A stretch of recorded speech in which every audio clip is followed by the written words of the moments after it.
And when I do get to public comment, I want everyone to know that we will strictly adhere to the 3-minute limitation. And with that, oh, okay, you're going to do the roll. Thank you. Ms. Johnstone, if you'll conduct the roll, please. Thank you. Mr. Mellencamp? Here. Commissioner Kipper? Here. Mike Weldon? I indicated he's not attending today. Dr. Ford? Present. Marie Kerr? She's going to join by phone.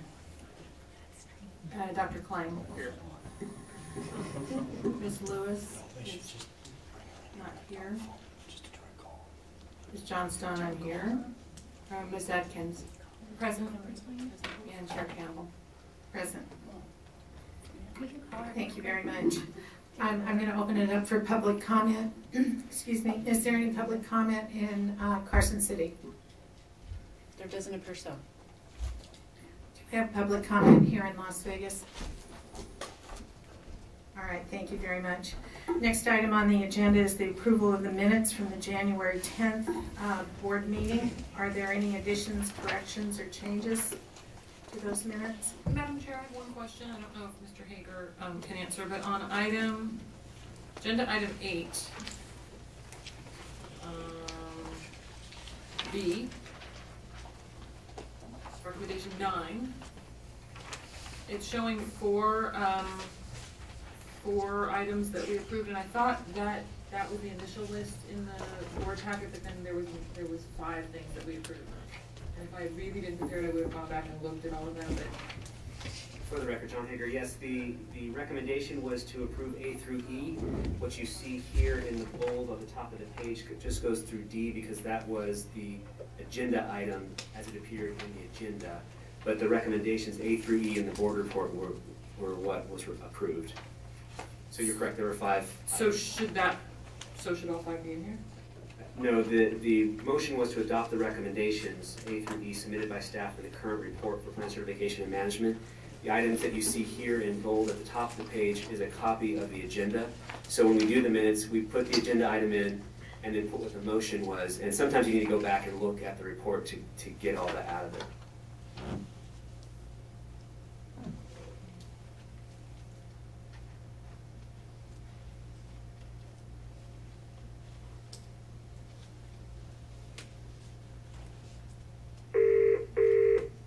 To approve the minutes? And is there a second? Second. All right, thank you. Motion and second on the floor. Any other comments? All those in favor of the motion? Aye. All right, motion approved. We'll move on then to agenda item number 4, which is the executive director's report. For the record, John Hager, the Executive Director's Report includes several items. First, information about the legislative session, the status of the exchange implementation, advisory committees, contracts, and the board calendar. So the legislative session began on February 4th. The staff expects to present at 3 sets of committees, the money committees, the health committees, and the commerce committees. We've already had one presentation in front of the Assembly Health and Human Services.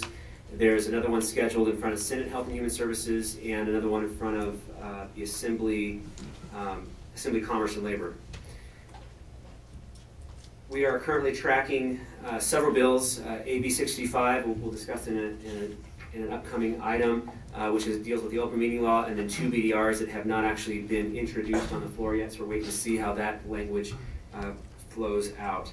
And that's in agenda item number, in agenda item number 12, staff recommends that we add a board meeting by phone at 4 p.m. on Wednesdays, 2 weeks prior to the regularly scheduled board meetings. These meetings would allow the board to take a position or direct staff regarding bills. So we'll talk about that at agenda item number 12.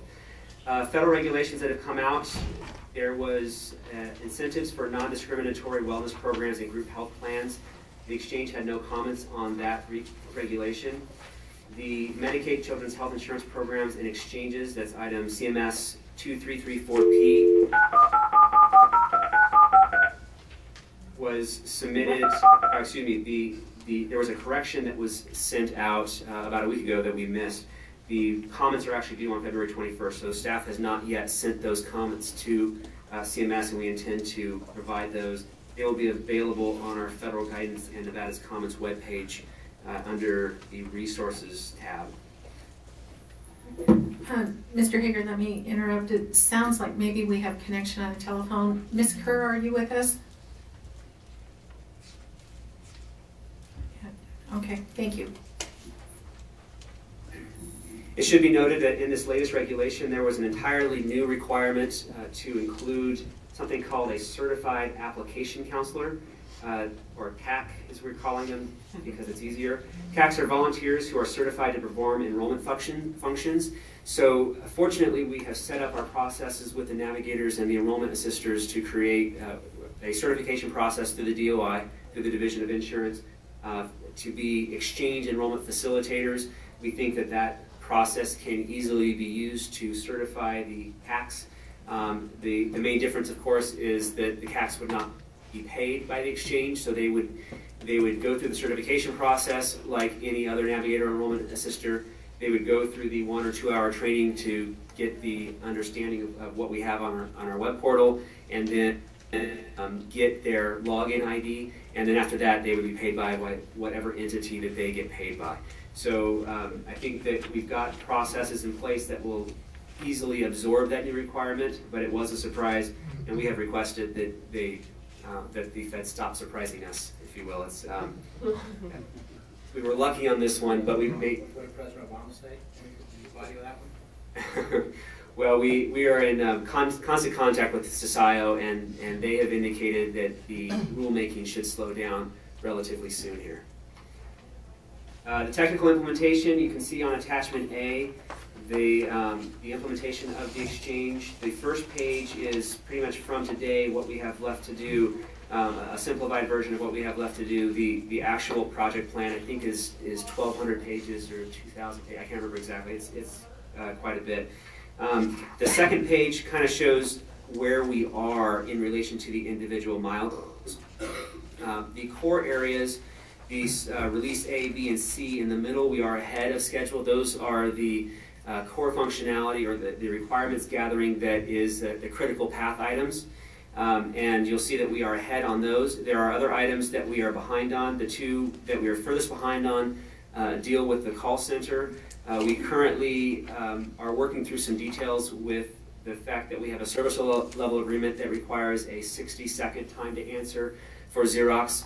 However, the Medicaid call center, I believe in November, had a 24-minute time to answer. And when you have a web portal that provides both Medicaid and QHP enrollment in one place with a phone number that says call Medicaid if you have a Medicaid issue, call Xerox,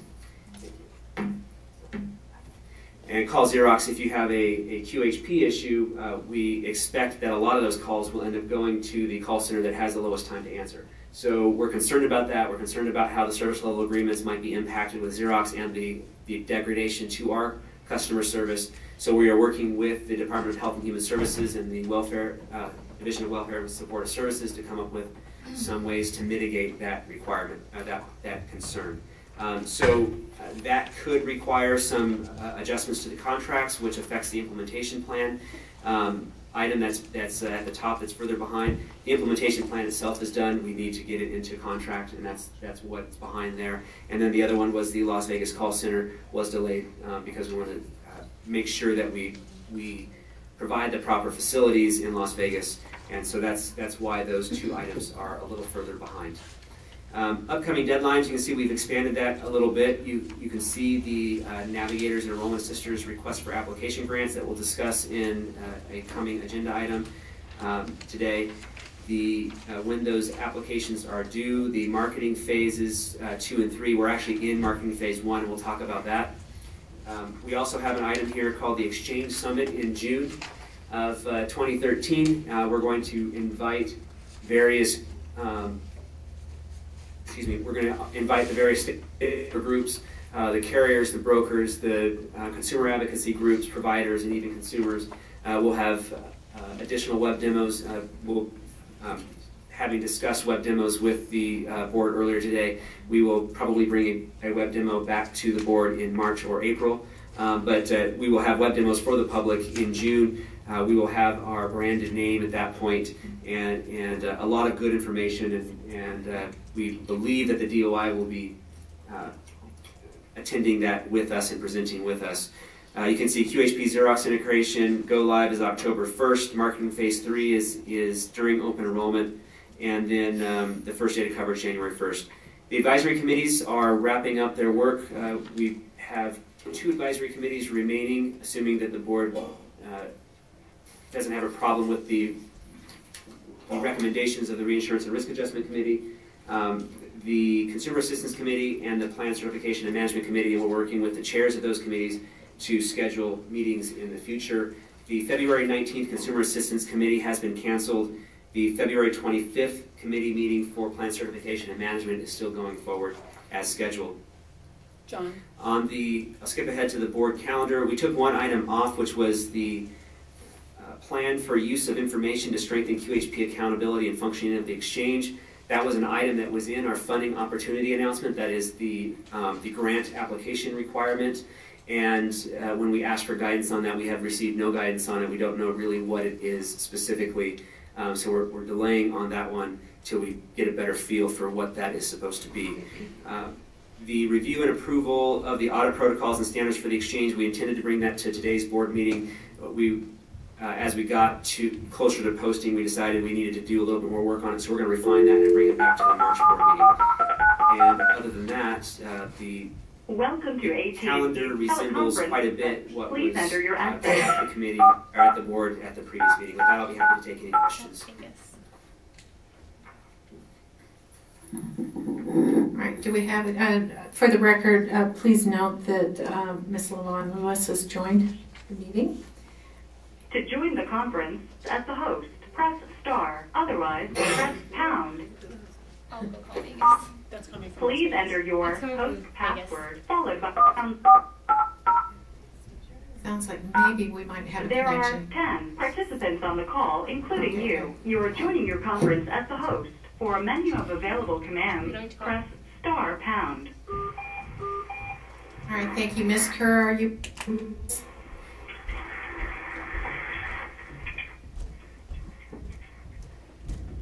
Marie Kerr, are you on the line?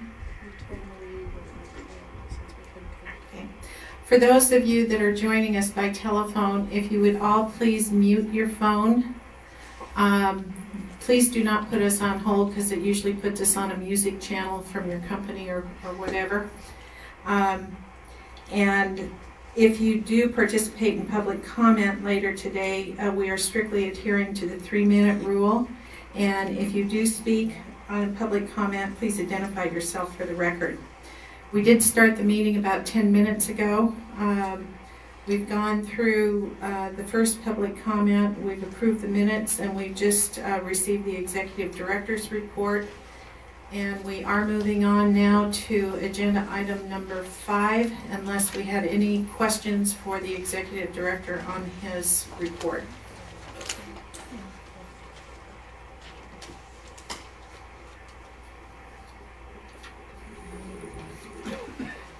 All right, so do we have any questions for the executive director?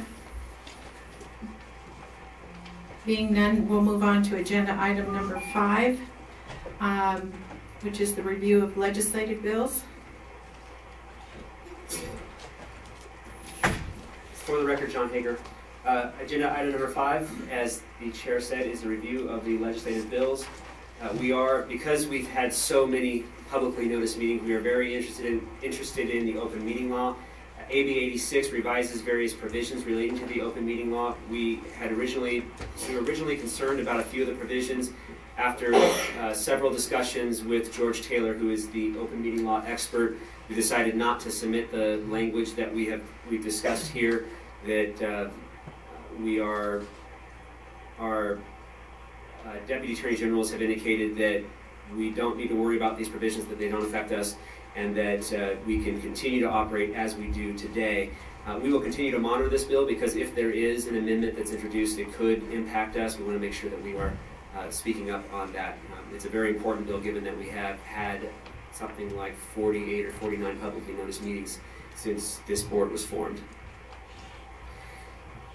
There are no Senate bills yet. We are still going through all of the process of going through each of the bills. There are a lot of bills, BDRs that we've identified, but we can't see the language of them yet, just the header. Really give us a whole lot from that header. So as the bills are introduced, we will look through the language and determine if there's something else that we need to review. We have 2 bill draft requests that we are monitoring that have not yet been introduced.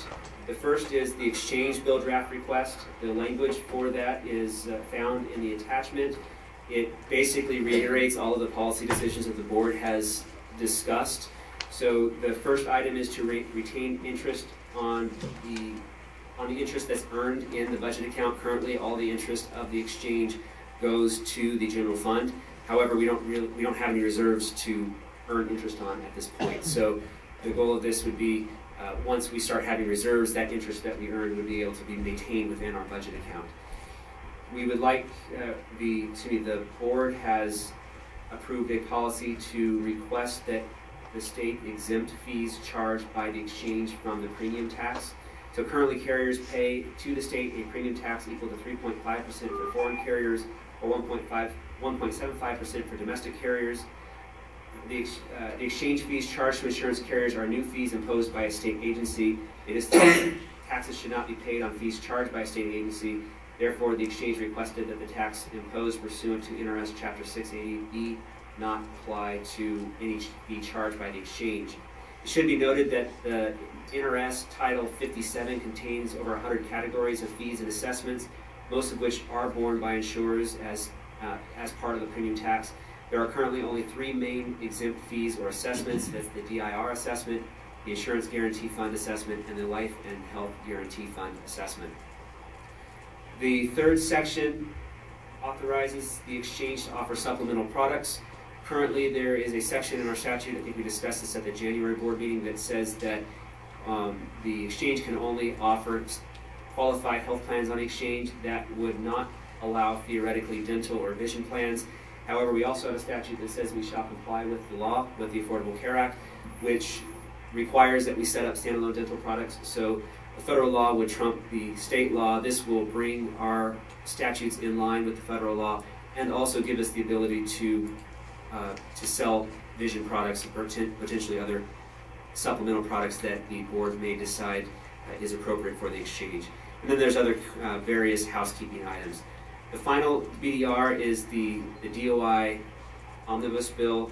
There are several provisions in there. We've been working with the DOI on the important one is to certify navigators and enrollment assisters, and then there's various housekeeping items to comply with the Affordable Care Act.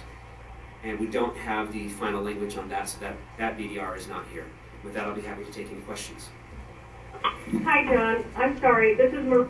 I just wanted to interrupt to let you know that I am on the line. Thank you, Ms. Kerr. Appreciate it. We are on agenda item number 5, if you were not aware of that, Marie. Thank you. Do we have any questions for the executive director on any of the BDRs? Okay. And then Commissioner Kipper, did you want to say anything about your BDR? Or do you want to wait till it's released? Excuse me. For the record, Scott Kipper. I think it's prudent to wait until that bill is dropped and released by the governor's office so that we can truthfully comment on it rather than speculate what's in there. Thank you very much. And to that point, this is John Hager for the record. Our bill, our BDR, has not yet been approved by the governor's office. So this language that's here is preliminary language, and we'll have to wait to see what gets introduced into the legislature. Thank you. There being no other comments on agenda item number 5, we'll move ahead to agenda item number 6. And I think Mr. Bowden, are you going to pick this agenda item up for us, please? Yes, good afternoon. For the record, CJ Bowden. The Silver State Health Insurance Exchange conducted its first of 4 government-to-government meetings with the tribes of Nevada. We have a signed consultation agreement with the ITCN out of Reno, Nevada, which is a group, an organization, the Intertribal Council of Nevada, that holds all 27 federally recognized tribes and holds relations with all of those tribes. Through the first tribal consultation with the tribes, when the discussions turned to discussions surrounding the shop exchange, many of the tribal members present were interested in requesting a waiver from the Silver State Health Insurance Exchange Board to increase the participation size in the shop exchange above 50 and possibly above 100 individuals for the market size. The reason they wanted to request a waiver for Native American tribes in this is they liked the choice models that were generated in the shop, and they wanted to have their employees, many tribes have more than 50 or 100 employees, and they wanted to have the availability to put their employees that are non-tribal members into those choice models that are offered on the Silver State Health Insurance Exchange shop exchange. When we look at the market size and the rules surrounding market size, ACA section 1304 states that a small employer means in connection with a group health plan in respect to calendar year and a plan year, an employer who has covered an average of at least 1 but not more than 100 employees on business days during the preceding plan year, and who employs at least 1 employee on the first day of that plan year. It also states that the states have the option to treat 50 employees as a small group instead of 100 employees for plan years beginning in 2014 and 2015. Plan years 2016, states are required to increase the shop size, the shop participation size to 100 employees or less. And in 2017, states have the option to open up the size of the shop to all employer sizes if the state chooses to do so. When we look at state law that we have currently, NRS 689C states that the small employer is defined by at least 2 employees but not more than 50 employees who have a normal work week of 30 hours or more. And moving forward, that is a statewide statute that is on the books and deals with the entire market, not just the exchange market. So the request by the tribes would require a change in legislation because the statute does not contemplate waivers for a specific group.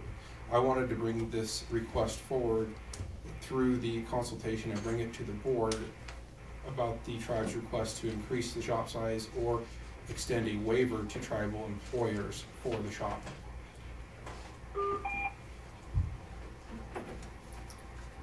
At this point, I would feel free to take any questions. Okay. Is there a representative either here or in Carson City from any of the tribal nations? I do not see one present in the north. Okay, I don't see one here either. Is there anyone on the phone? Doesn't sound like. Right, board members, I'll open it up for discussion. Marie Kerr on the phone. Is it possible, given the timing, to put in a BDR to make that type of change? Because it doesn't sound like it's something we can just do ad hoc, or in a board meeting at all. It really sounds interesting, and I think that we should, we would certainly welcome the tribes if we could do something like that. But the question is, can we do it? And so I kind of want to ask you, CJ, and maybe our staff, if that's something that we even can do. Thanks. For the record, John Hager, it's too late now to submit a BDR through the normal process. The only way you can really submit a bill at this point is to have a legislator sponsor it or to amend a bill. So that is a possibility. The The concern that we might have is that expanding the market to 100 employees is a market-wide situation that really we should leave up to the DOI, although this board could make recommendations to the Division of Insurance or recommendations to the legislature. I am not aware of any method that there might be to create a waiver for a particular group of individuals.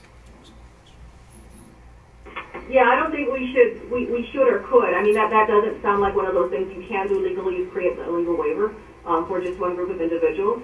Maybe if we can figure out what, and you know, again, if the timing's really fast, what the economic impact of that kind of change would be, and then maybe if the tribes are still, you know, are interested, maybe they can approach an assembly, you know, one of the legislators about that. And, you know, I just don't want to do something that we can't do. At the same time, I think that we should welcome the tribes and you know, and have them included if we could. I think that's a great thing to be able to be inclusive in that regard. And this is coming from someone of Native origin, although not Native American. Native Hawaiian, thanks. For the record, John Hager. So just to be clear, the tribes are included in the shop exchange, and there's several mechanisms for inclusion. First of all, an individual tribe member can go onto the individual exchange just as any other individual in Nevada could. Second of all, for tribes that employ 50 or fewer people, just like any other employer in Nevada, they could also participate in the shop exchange. Unfortunately, anybody over 50 is excluded from the shop exchange, whether you're a tribe member or an employee of a tribe member or an employee or organization. However, they can still go through the individual exchange. The other thing to keep in mind is that we are required to set up a process whereby tribes can enroll their individuals, or individual tribe members can enroll in the exchange, and we are required to set up a voucher program so that the tribe members, or so that the tribes, excuse me, can pay a portion of the remainder of the tribe members' premium amount. So for tribe members, they will have a premium amount that will be less than, of course, the APTC that's provided by the federal government. And then on top of that, the tribes can pay for a portion of the remaining amount as well, so they pay a smaller amount than that. So those are the options that are afforded by the Affordable Care Act to tribe members that are separate from this discussion about a potential waiver for tribe members. Okay, so what it sounds like is we really can't take actions there at this time because we are prohibited from doing an individual waiver unless the law is changed, and we can't, there's no time, the timing has gone to submit a BDR in that regard. However, on the individual exchange they can. Is that right? What we can and can't do at this point? Just want to make sure. It is pretty close to what we can and can't do. If the board wishes to take a position, we could seek a legislator to introduce language to create waiver language, although I'm not sure exactly. We have to work with our DAGs and the Division of Insurance to make that work, if that's the board's desire. Dr. Klein? Put me far away from the microphone. Clearly there's a message there.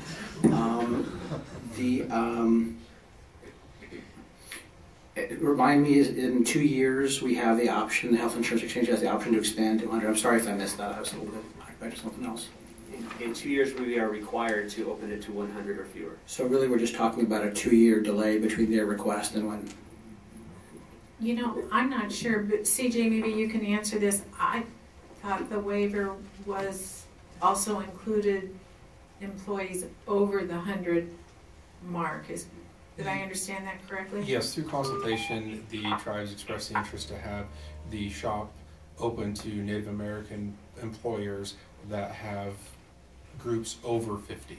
So that would include over 100 as well. Some tribes, there's a couple of very large tribes in the state of Nevada that would like to be able to use the shop exchange, and they do have over 100 employees. I assumed 50 and less than 100, but that was incorrect. Let me ask our Deputy Attorney General something. Is there any reason why the tribes could not work with a legislator who might have an interest in this and introducing this type of bill, or would it have to come through the exchange? No, I don't think it would have to come from the exchange. They'd probably want you to be a willing participant and, you know, be in favor of it. But it could, I mean, as long as it goes through a legislator and they want to introduce it, it can come from you or from the tribes. Do we run into a discriminatory issue if we lift the employee numbers for the tribes and not for other companies? Well, that's a possibility. I mean, that's something that the legislature would have to, you know, ferret out and then examine and then make a determination on if somebody were to bring a bill. I mean, that's gonna be an issue. It's gonna come up.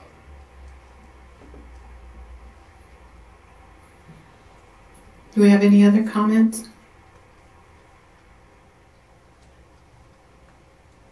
What would be the pleasure of the board?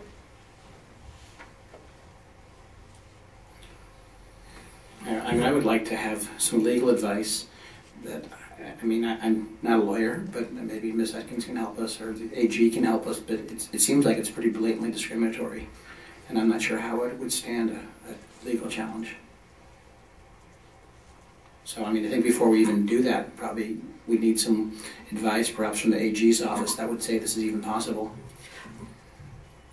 Let me make a suggestion, and Mr. Marcher, you can tell me if my assumption here is correct. If any of the tribal nations were able to get the interest of a legislator on this, wouldn't LCB be ferreting out some of these questions that we're asking before they actually created a bill draft? Well, that's part of what they should be doing. Yeah. So, but you know what you can do is just have John, after this meeting, have John send Dennis, you know, a comprehensive email with the question and let him look into it. Maybe he can talk to LCB now too. Okay.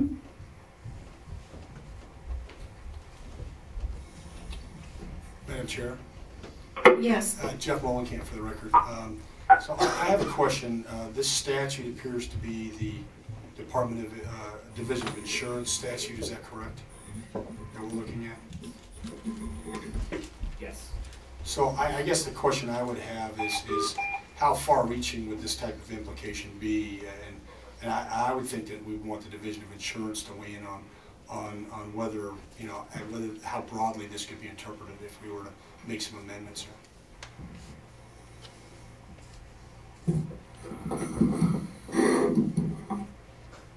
For the record, Scott Kipper, Insurance Commissioner.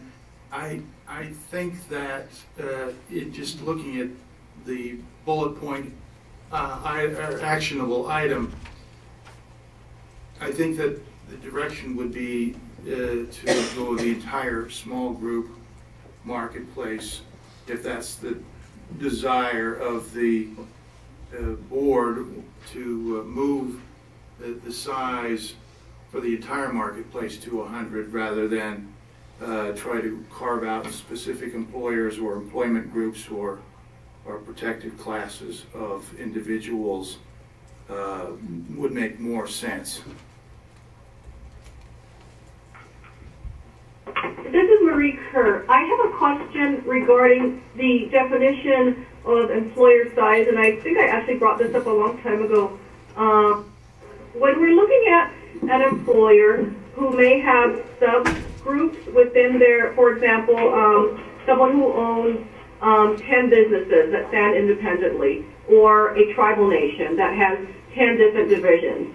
Do you look at the, and those divisions stand separately as different corporations, or different, I don't know how the tribe would call them. Do you look at each of those subgroups as part of the main group?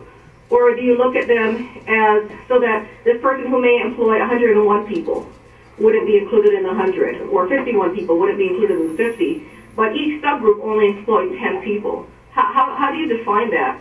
under the ACA, and you know, and how would we work that into our statute if we were to do something like this? Just a thought on definition, if there was some way and not have a discriminatory waiver, to work with the definitions we have. For the But I certainly do. For the record, John Hager, the federal rules are fairly specific on corporations that are owned by corporations, etc. Basically, they don't allow you to split up those organizations. So you could have two sub-organizations that are both employees.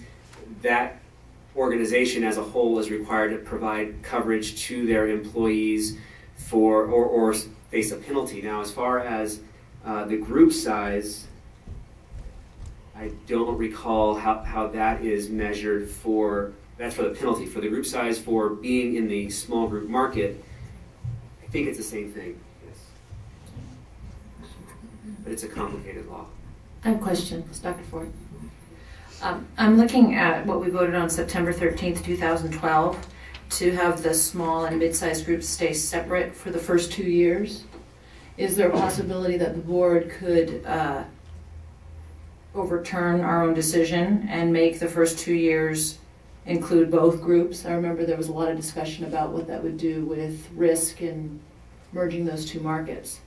But that would kind of open up to all groups, tribal and not, the opportunity with 100 and less employees for the first 2 years.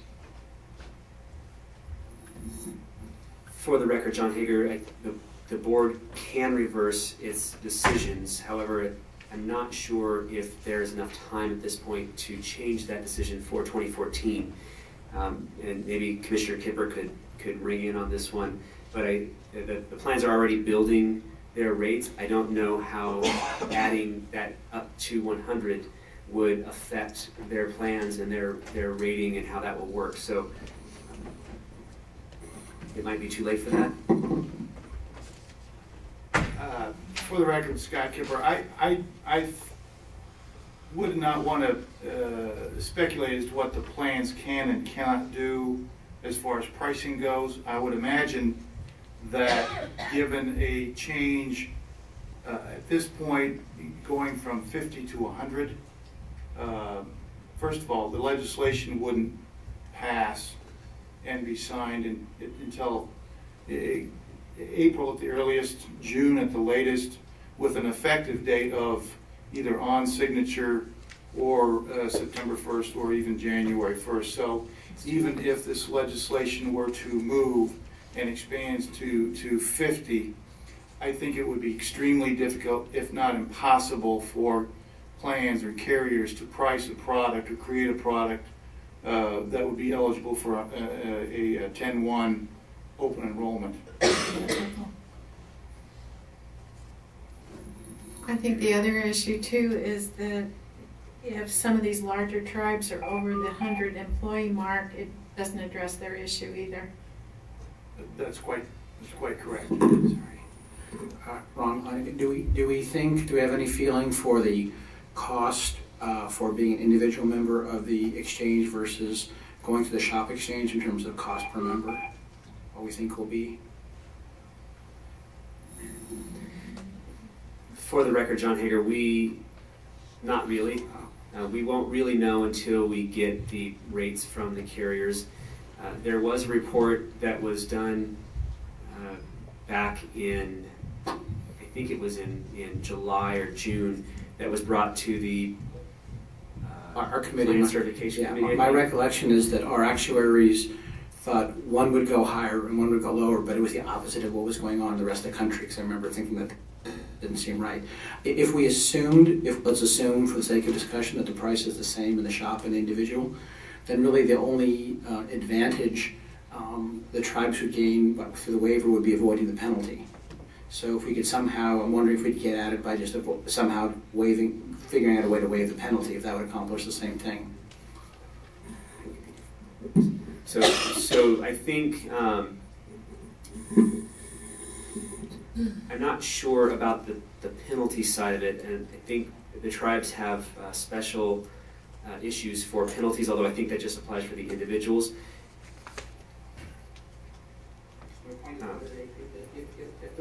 Same. What is the difference between going individual and shop, assuming it's the same, which I know is an assumption?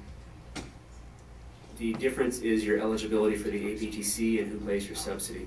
So now I think what the tribes are asking is to allow their employees, which may or may not include tribe members, to be in the shop exchange regardless of the size of the employer for if that employer is a tribe member. So that could affect the employees that are there and the options that are available to the employees. But the individuals will get a premium tax credit, APTC, as individuals. So I guess my point is, if the penalty was waived for the corporation, for the company, in terms of not providing insurance, and the tribe member as individuals and got the premium tax credit, what's the difference?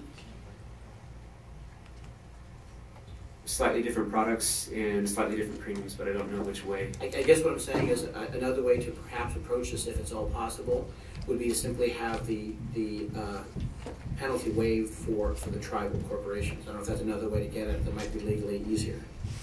And I'm not sure if it would be. The federal government prescribes the penalties, so we can't do anything about that. If I can make a suggestion, Okay. One question. If it sounds like if we wanted to do something, we couldn't do something effective 2014, and we're going to have to expand this in 2016. Is there an appetite to try and expand this in 2015? I guess, and if so, would we to do something now with the legislature? So I guess if we want to do that, we need to think about that now to potentially be effective for 1 year earlier than we're required. And I don't know what the answer is, but I just want to make sure that we're thinking about that.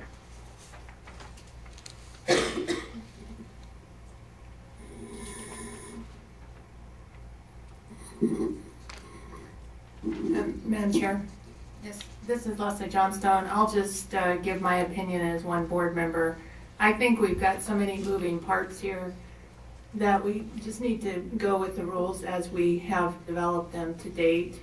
We are having a hard enough time waiting for late evolving rules from the federal government. I just wouldn't want the board to contribute to that same saga and change the rules at a late date. So from my standpoint, it's leave well enough alone. Let's move forward with the 50 as the small employers for the first 2 years, the way it's in the statute. And that certainly wouldn't preclude any of the tribes from trying to get legislative support, and if they did, then we could respond to it and help in that process if the board felt it appropriate. LaVon Lewis for the record, and I agree with Ms. Johnston. So I think that we have so many things now going on that it's going to be difficult to incorporate something else right now. Do you want to make a motion to that effect? Yes, I move that we take no action on this item. Appropriate. Do we have a second? Can I move that we take no action? Yes. Yes, you can. All right, we have a motion on the and a second that the board at this point would take no action on this item. All in favor of that item or that motion? Aye. Aye. Any opposed? Motion carries. Thank you.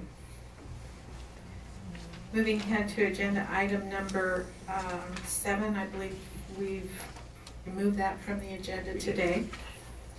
And you will be bringing that back in the next month or two? Yes. Okay. Thank you. And agenda item number 8, a discussion about the fiscal year 2012 audit. And I believe Mr. Haycock is going to conduct that review for us today. Yes, thank you, Madam Chair. Damon Haycock, for the record, Finance and Research Officer for the Silver State Health Insurance Exchange.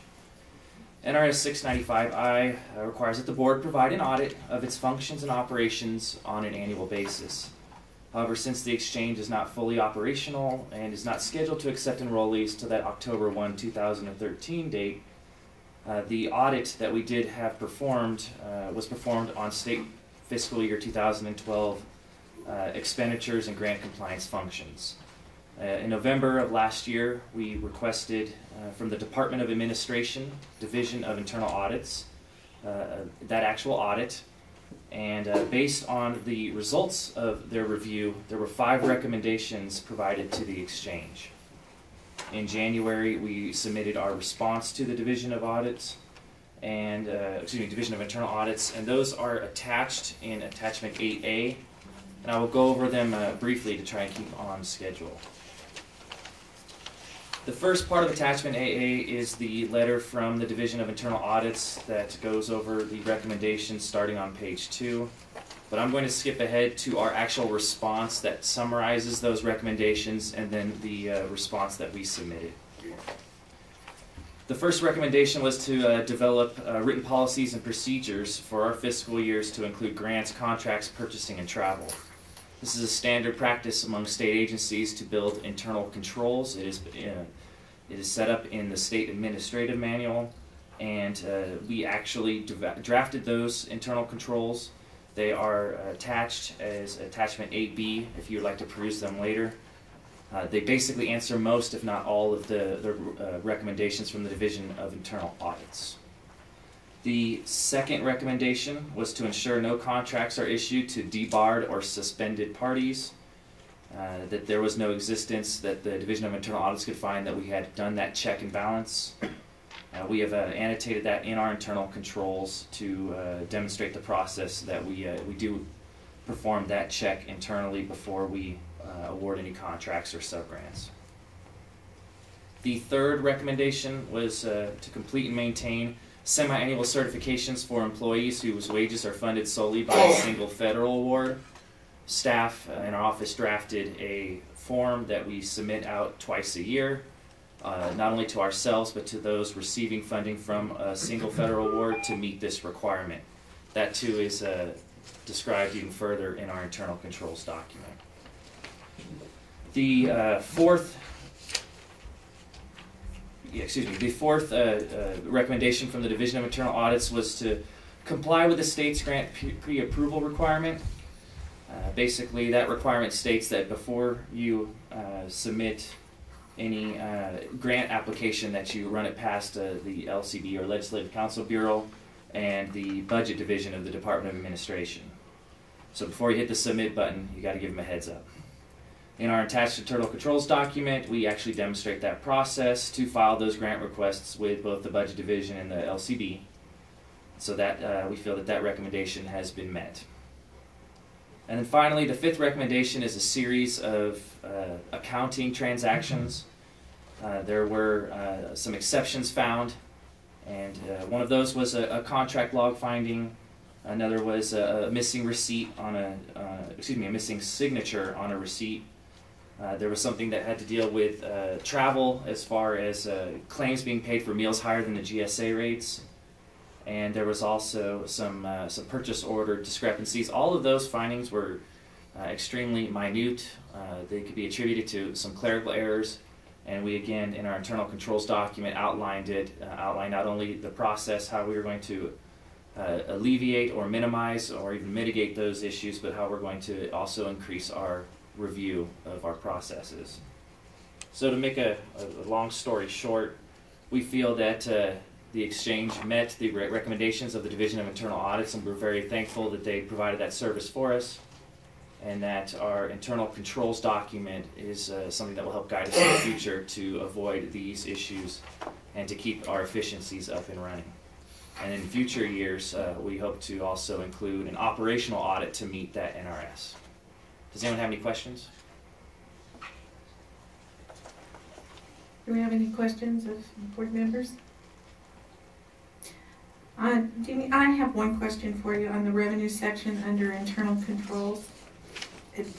Correct me if I'm wrong, but I thought that we had a policy of not accepting cash, but any transactions we did had to be through check or credit card. This is Damon Haycock for the record.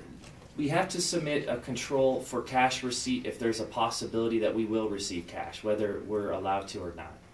And so therefore, if cash shows up, someone sends in their premium payment in cash and attaches the bottom portion of their bill and mails it to our office, we have to develop a process how we're going to handle that and protect staff and the state's interests. Madam Chair, this is Shauna DeRose. This cash control issue would also cover, should we discover that an employee needed to reimburse for a phone call or a personal item that got put on to a bill at work, and we wanted to, sometimes those 11-cent bills come through, and we can take cash in. We have a cash control process for that, so that we can deposit those funds and reimburse the exchange for any personal item that may go through an invoice at the exchange. So that was another way of controlling that process. All right, thank you. If there are no other questions, do we need an approval of this report? All right, we'll need to have a motion then to accept the audit and the responses to the audit. This is Leslie Johnstone. I would so move. Do we have a second? No, I'm Lois. I second the motion. I have a motion and a second on the floor to accept the audit and the responses to the audit. If there's no further discussion, all those in favor of the motion? Aye. Any opposed? Motion passes.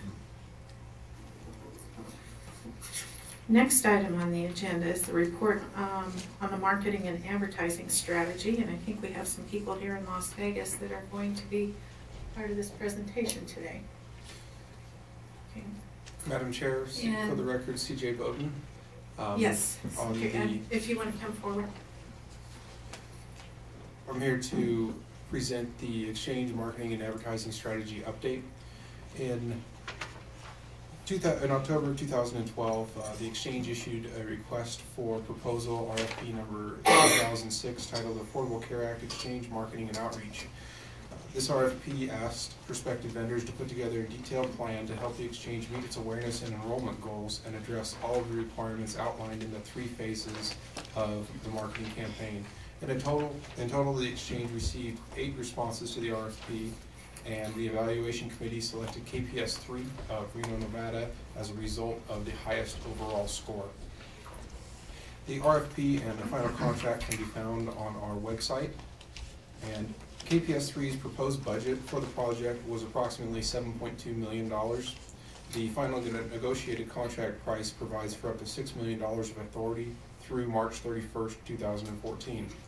On January 11th, staff met with KPS 3 for a marketing and advertising strategic planning session. As a result of this meeting, the following estimated $5.5 million budget is provided for the board's consideration. The Exchange may or may not use all the allocated resources for this contract. The contract has 3 distinct phases. The first phase is branding of the Exchange, where we are developing a name, logo, and tagline, and ancillary requirements, which would be color palette selection, website art, and things that go along in those response, as well as building a media budget and putting the media planning in for phase 2 of the campaign. The first phase has a budget of approximately $500,000. It is detailed in table 1 on page 2. The second phase is the education campaign. The education campaign will start approximately July 1st and move forward. The budget is $1.5 million for the education campaign. That will move forward and get information, general information about health insurance, what health insurance is, use of health insurance, and information about the Exchange out there to the public, and build awareness of health insurance is coming, the Exchange is coming, and we're moving forward. Phase 3 is the call to action campaign. The budget is $3 million for the call to action campaign. That will start in October and move through March 31st. It will be broken up into 3 different phases, letting you know that the Exchange is here. This is how to contact the Exchange, this is where to go, and this is how to sign up for coverage through the Exchange. That message will become accelerated as we get through open enrollment and culminate in a high frequency, don't miss the deadline date in approximately February to March of 2014. The business-to-business marketing will go from June to March 31st, and this is advertising for the enrollment in the Shop Exchange and bringing employers into our Shop Exchange. We have a budget of approximately $500,000 on this portion. There's detailed tasks laid out in the table on page 4.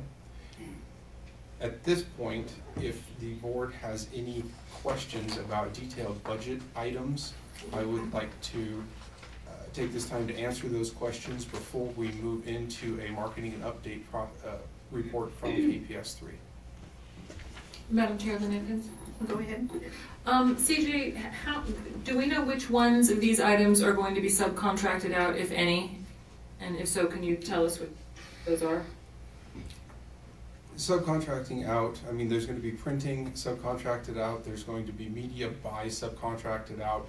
The agency is going to work with their internal buyer and buy time on different radio stations, television stations, and area newspapers, etc., outdoor billboards. So that's going to be subcontracted, the actual media out.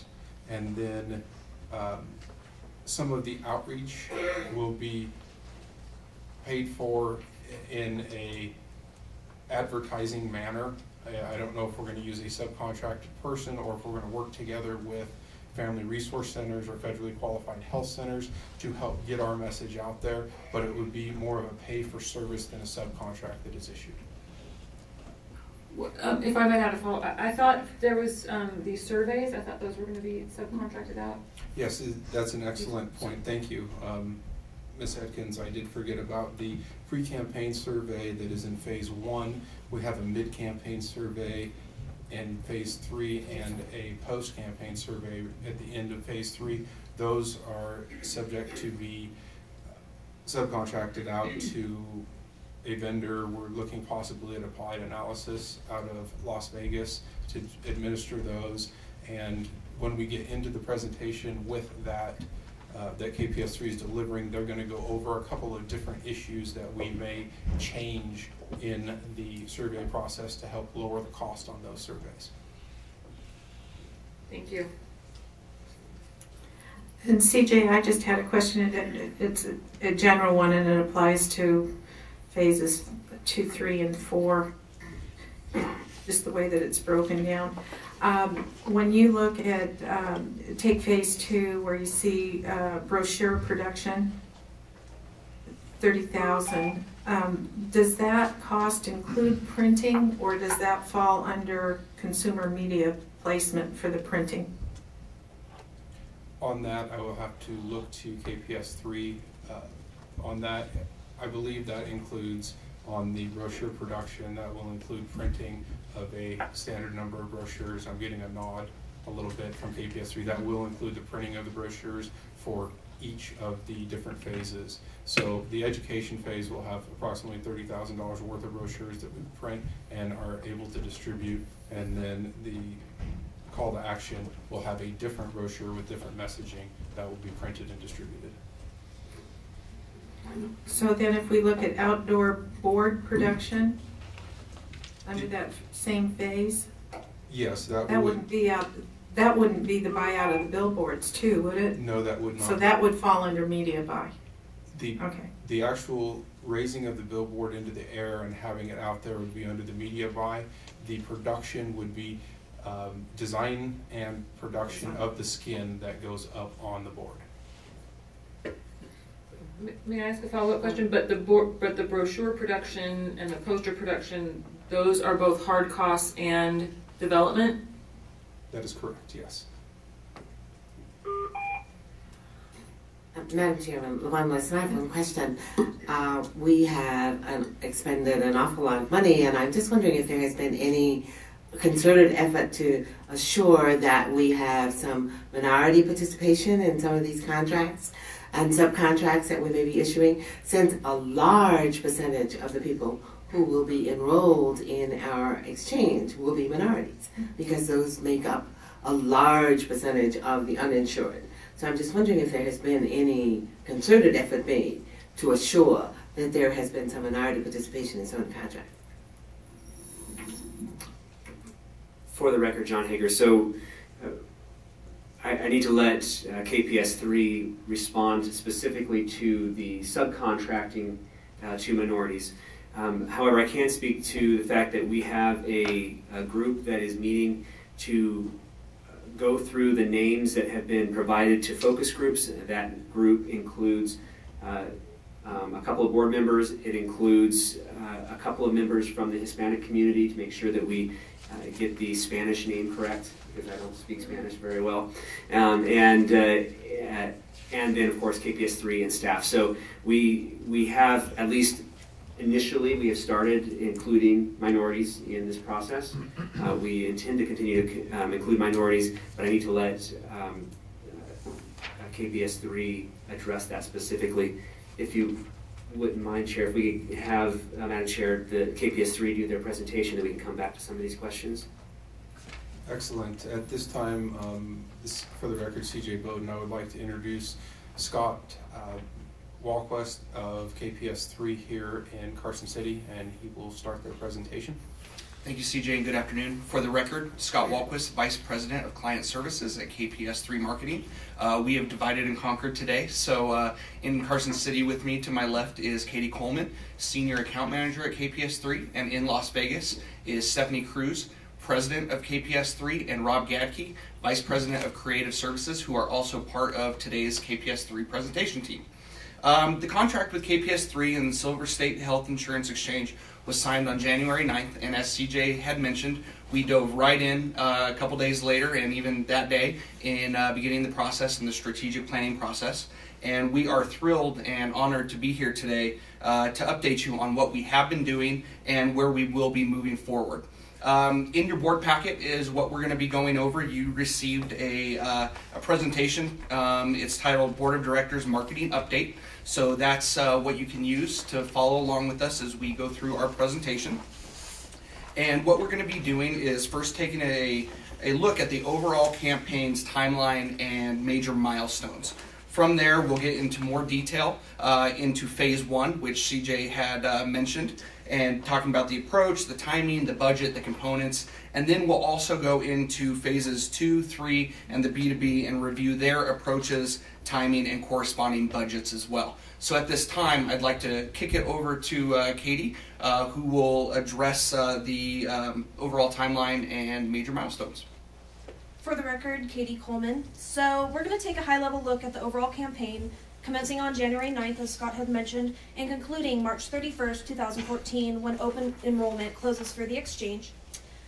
We launched quickly into phase one by doing secondary research and utilizing it to create a first long list of potential brand names.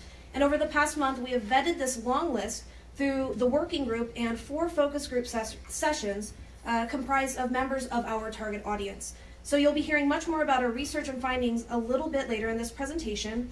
And upon finalizing a name, we'll develop the other branding elements such as a logo, tagline, the overall look and feel for the campaign. And these elements will be developed with a keen focus on that primary and secondary research. We've also tapped other existing resources such as the CMS Audience Segmentation Study, Robert Wood Johnson's focus group work, and the Bridges Out of Poverty training and strategies. And from these, we've been able to not only learn more about the primary and secondary research, but we're also going to focus on an outreach plan, which is a key component and will be developed during this phase one. Outreach will remain a constant component throughout the entire campaign as well. Phase 2 is the time during which we'll serve our campaign messages to the marketplace with the media placement beginning on July 1st. This educational focused messaging will ramp up as we near that October 1st open enrollment date. And then phase 3 segs our educational messaging into the call for action. This message is enroll now. Ongoing media placement and outreach mechanisms will continue to reach the market with a sense of urgency conveyed as we approach that March 31st deadline. The B2B campaign will also take place during phases 2 and 3 as we target small businesses for shop enrollment. And with that, I'm going to hand things over to Stephanie Cruz in Las Vegas, who's going to take a deeper dive into phase 1, looking at those components, review the work we've completed, and how it feeds into the next steps of the overall campaign. Good afternoon, everybody. I'm Stephanie Cruz. I'm president of KPS3. It's a pleasure to be here in person. We are in the middle of phase 1, right deep in the middle of phase 1. And just to review, the components that we're working on in phase 1 are research, market research, discovery of other information that exists about our target population, and really trying to get into what our population segments are. Branding of the exchange, which includes the naming, which we're in the middle of, and then eventually a logo, tagline, other campaign concepts, messaging, and visual imagery. And then finally, use primary research to go to our audience to test our assumptions on what the name might be, what the logo might be, and what taglines and other concepts might occur. The timing on this was January 9, and actually we started the process during our RFP process because we did a lot of secondary research to produce a proposal. And the budget allocated by the exchange is $500,000, although I believe we're going to be coming in under that budget. Secondary market research, what secondary market research is availability of other information from people who have done research in the past. It's not research we commission or that we produce. So we were able to find a lot of information about the audiences and what other states have done on the exchange. Some very good information from the Robert Wood Johnson Foundation research. And then specifically we looked at the CMS market segmentation studies and state research from California, Massachusetts, and Vermont. So just to kind of start out where we really started to look at, we looked at the research on how other states came about for names and what this target population is interested in terms of a name. Other states' research and the Robert Wood Johnson research indicates that they don't like or understand the word exchange. They like the concept of it once it's explained to them, but they don't understand that word. They like the words link, connect, connector, coverage, cover, but felt that the connection to the phrase health insurance was important to include someplace in the name or tagline. They also felt that the state's name should be included someplace in the brand. There's secondary research. We found that there is a lot of misinformation and a lack of clarity about what an exchange is. There's varying degrees of awareness and understanding about what the exchange is, especially in the Hispanic population. Once explained, they like the concept. When asked about how it should be communicated, they felt this is a very serious matter. It's serious to them, and they do not want to have humor or anything that was frivolous being used to explain an exchange to them. Please don't use gimmicky language or anything that sounds like a sales pitch. The one thing that I think we all need to be aware of is that there's skepticism in this target audience about the true availability of affordable, high-quality health plans. And affordability was expressed in the secondary research, and also that resonated with the populations that we did in our own focus groups. They felt that what was very important to them was the ability to compare options and see side-by-side comparisons.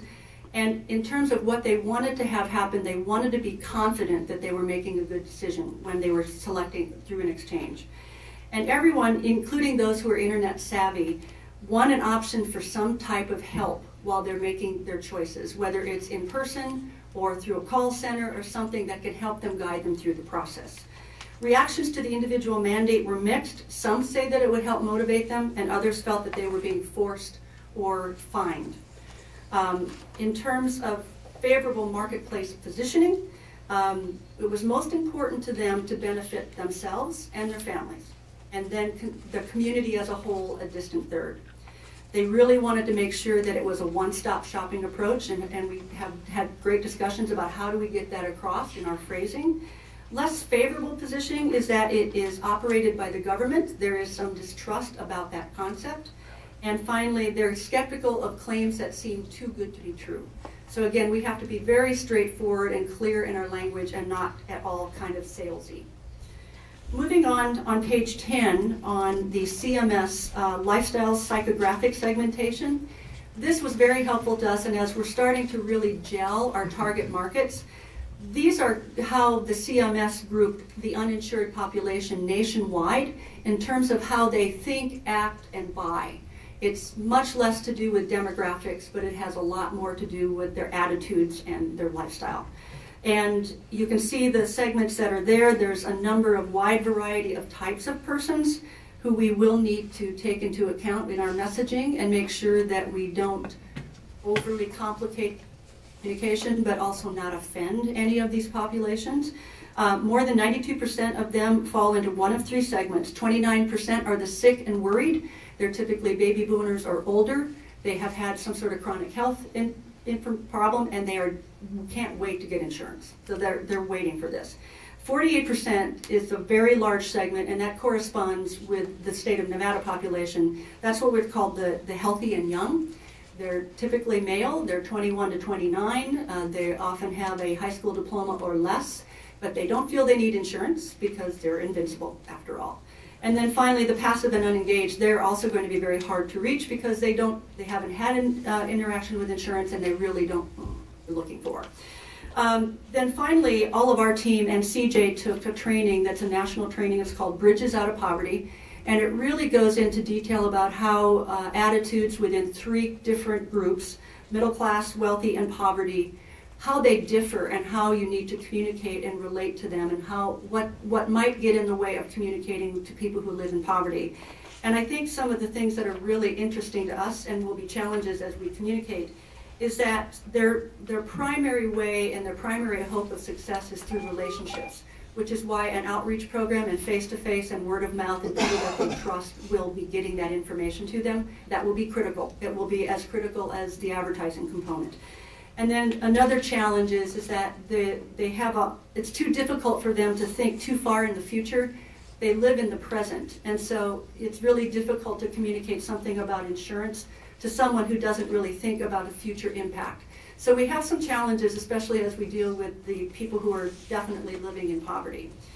And finally, I know you've seen a lot of information about Nevada's demographics, and we're starting to match up the psychographics with the demographic clusters. We know we have some very large clusters that we need to take care of. There's a large population of uninsured children, so that we know we need to go after families with children as one of our target populations. That's a very large cluster. The young, especially young male population, very large.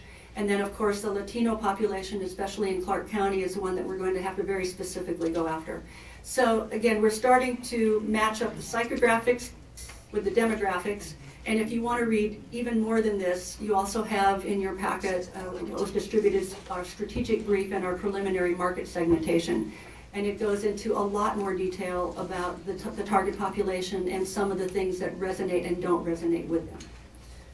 And so with that, we'll turn it over to Rob to kind of talk about the research that we have done to date, that we've commissioned with the Cannon Survey Center here in UNLV. For the record, Rob Gadke. Like Steph mentioned, we've done a lot of secondary research and boiled that down. But now it's time to get into the branding of the exchange. And our first step in that process is developing a name, what we're going to call the organization. And so part of that component relied on two pieces. One, that we establish a partner, the Cannon Survey Center at UNLV here, to produce focus groups and vet any name that we had. And then our second check on that was to establish a working group, and I'll get into that in a second. So what we did was we took all of our secondary research, we boiled it down, and we developed a long list of names. And once we had that list of names, we went to the Cannon Survey group and put together a recruitment tactic to make sure that we had the proper demographics in our focus groups. We conducted 4 total focus groups. 2 in English and 2 in Spanish. We had 21 participants in English and 17 in Spanish. And we wanted to make sure that the demographics were correct. So part of the recruitment that happened, wanted to make sure we had a Spanish surname list that was supplied, telephone calls were made, and respondents were gathered that way. Just wanted to point out that we reached out to the Multicultural Center and put flyers up to recruit Nevada Job Connect, Medicaid, and the Urban League. Also, for demographics, we wanted to make sure that our demographics aligned with our target market, and so we had uninsured and underinsured individuals living with incomes less than 200% federal poverty line, between 200 and 400 federal poverty line, and Latinos with income less than 400% federal poverty line. Each in the English group, we had ages 21 to 65 with incomes between $17,000 and $50,000. So we wanted to make sure that the folks that we gathered represented our core target market. So with our list in hand, I'm now on page 13, we were ready to go, but we wanted to vet that, and so we created a working group. And that working group is comprised of Hernando Amaya, Tibby Ellis, Lynn Atkins, and Levon Lewis. And so we worked with them directly, and along with the exchange staff, and showed the large list of names. We were able to narrow that down based on their advice and their feedback, and then brought that to the Canon survey group to make sure that, that everything was proper for our focus groups. So with that said, I'll get into the findings, because I think that's the interesting part here. So if we turn over to page 14 in our packet, let's discuss some of the key findings. For the English focus groups, very similar to our secondary research, there was a sense of seriousness that was needed to be conveyed. The English focus groups really liked the term solutions. They felt like this is an organization that provides a solution. So that name tested very highly. The favorite name for the English group was Nevada Health Insurance Solutions. And I say that here because it's not fully vetted, but that one did rise to the top of the list. Going through, on the next slide, some additional points that I want to bring up on the English focus groups. There was very little awareness of the ACA and of the changes that are coming. I think that's important to note, and I think it's why the term exchange tested so poorly, was because there isn't an understanding of what an exchange is. On the flip side of that, most have shopped in these focus groups. Most people had shopped for insurance online, but the number one factor in why they did not purchase was price. Pure and simple. It was a price and a cost factor. Just going down the list a little bit more, there was a lot of positive reaction to the term "my." So when names showed up with a term "my" in them, we saw lots of positive reactions. And then finally, like Steph mentioned before and in the secondary research, it's a very serious matter, and so we want to make sure that any language and any tone we produce is very serious. So those were the findings on the English side, and now we're going to go back to the Spanish findings. They mirrored very similar to the English, with a few key differentiations. Again, this relationship to me and my resonated very well with this audience, with the majority of Spanish participants named My Health Insurance Nevada. There was another case of very direct and simple language. So anything that was very easy and simple to understand was favored. There was also a sense of easy and affordable were a component that needs to be a part of the brand.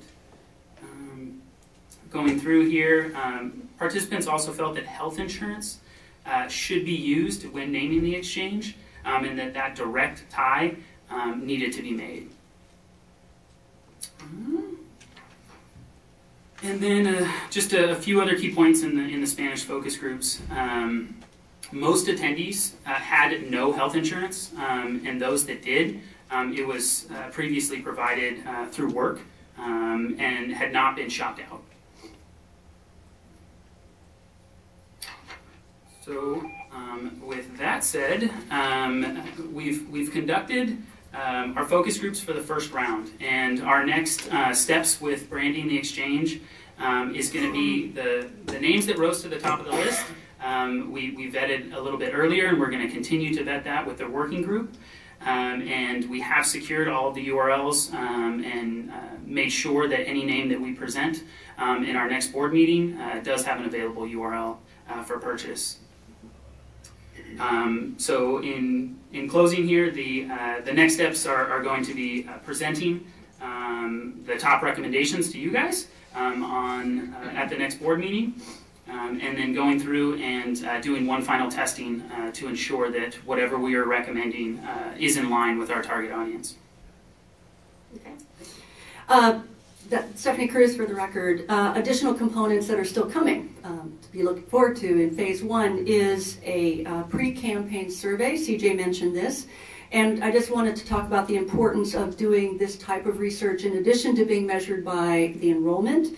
It's going to be important to really to get a gauge of how this target audience understand and is made aware of the exchange, because with using the funding that we're using, we have to also show that we're affecting this metric.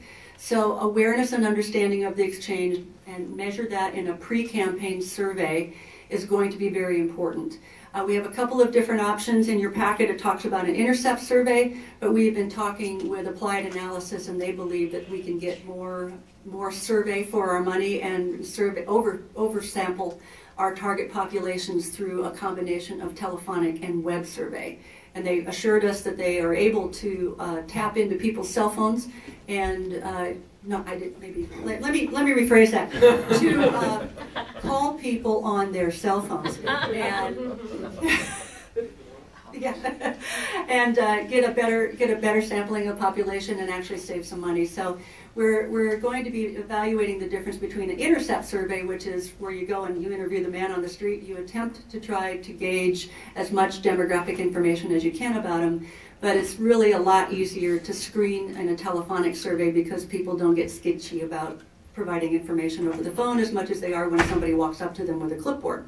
So we'll be doing a pre-campaign survey either in an intercept basis, again, attempting to really match up our demographic clusters in the same percentages of population and by geographic location. And then also doing a mid-campaign survey to see how we're doing, to see if we're really moving the needle on awareness and understanding.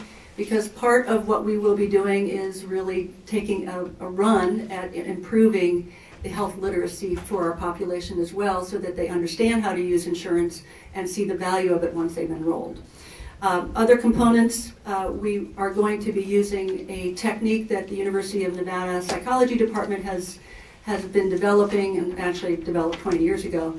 And it's a type of cognitive testing where we really try to get at immediate responses so that the conscious decision to evaluate a concept or a message does not kick in. So it's kind of getting at what's in the basement as opposed to somebody kind of faking it or saying what they think you want them to hear in a focus group. So we will be using that as we're testing messaging, because our messaging is going to be critical that we resonate with this population and that we don't offend any of the populations with our general messaging.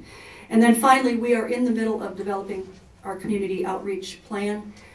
We have a number of organizations that we are reaching out to. KPS3 is in the process of hiring a Southern Nevada community outreach manager who has very strong connections in all types of communities. And we think that that will be very helpful, but we have a nice list of nonprofits, NGOs, church groups, and others that we're going to be reaching out to, as well as events and festivals that we are going to have a presence at. So that plan is in process. I'm going to very quickly touch on phase 2 and 3 and the B2B. CJ really kind of went into as much detail as I think that I have here to kind of go over it. We are in the middle of planning, and we're doing the final media plans and those types of budget detail for phase 2 and 3.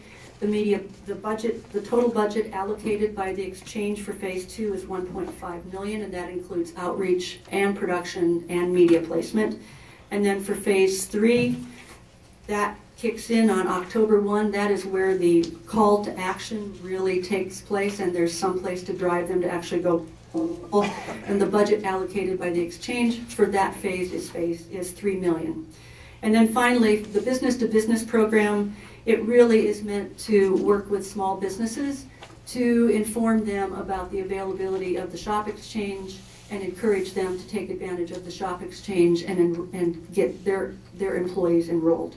And the budget allocated by the exchange for that program is $500,000. And with that, I know that was a lot of information in a very short period of time, but again, we were very honored to be able to serve the exchange and to help the uninsured in Nevada. And thank you for your time. Thank you, Ms. Cruz. I do want to follow up on a question that Ms. Lewis asked a little bit later, because I think, or earlier, because I think we were thinking you might be able to address that question for us. So yes. For the record, Stephanie Cruz, yes, that would be our intention. The only subcontractor we've had so far has been the Cannon Survey Center. And we will definitely be looking at using DBEs and minority-owned businesses and women-owned businesses and really trying to help in that way, if at all possible. And certainly the community outreach managers and the other folks that we will employ will definitely be involved in minority populations. And I attended the meeting that this morning, and it sounded like a lot of the paper media buys are going to be going to the minority newspapers and publications and things of that nature. For the record, Stephanie Cruz, as well as broadcast. We have we believe we can have some very strong, very strong partnerships with Latino television and radio stations as well. We've already been meeting with them, and they are chomping at the bit to help. Thank you. Sure. Do we have any board members that have questions for Ms. Cruz? Madam Chairman, Jeff Mullenkamp for the record. Yes, go ahead. Just a quick question. It seems to me that I heard from both the English and the Spanish groups that cost was a key factor in them not purchasing or not looking for health insurance historically. Did you get a feel for whether there's a price point or whether that's going to be a continuing factor, whether they're going to buy into paying for the exchange? I think there was an indication that there's kind of a short-term view with this population, at least to some degree. And will they put out the money for insurance with the idea that they'll actually save themselves in the long run? And I'm just curious if you got any early indication along those lines. For the record, Stephanie Cruz, we got a very definite sense that they will not enroll if the cost was prohibitive for them. We did not get into price point. There was a little bit of secondary research that we looked at in California where they started to kind of talk about price point. And it really, it varied a little bit by the percentage of FPL that was being queried.